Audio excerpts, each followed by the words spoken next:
একটা দুঃখের কথা হলো গিয়ে কি, আমি যে জায়গায় আছি সবাই দেখতে পাচ্ছেন যে আমি কোন জায়গায় আছি। তো হলো গিয়ে একটা রাস্তা, এই রাস্তাটা অবশ্যই কোন জায়গার রাস্তা, গ্রামের দৃশ্যর রাস্তা। তো আমি গ্রামের দৃশ্যর রাস্তা দিয়ে হাঁটতে হাঁটতে যাচ্ছি, আমার খুব ভালো লাগতেছে। কি ভাবি একটু ভিডিও করে দেখাই, দর্শক দেখেন এই তো সুন্দর দৃশ্য। আমার আসলে অনেক ভালো লাগে এই দৃশ্যগুলো দেখলে।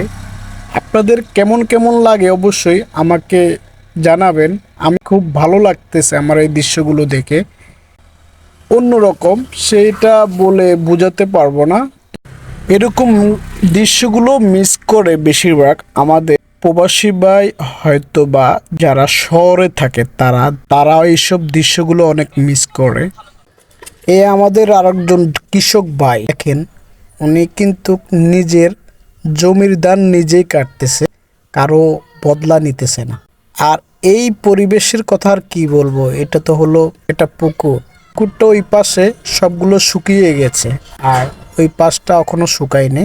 এই যে এত সুন্দর পরে এই পাশ দিয়ে হলো ফুলের বাগান, ফুলের বাগানগুলো আসলে দেখে অনেক ভালো লাগে।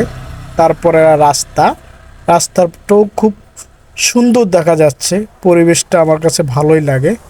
আমি তাই ভিডিওটা করে আপনাদেরকে দেখাচ্ছি। যদি ভালো লাগে অবশ্যই আমাকে জানাবেন।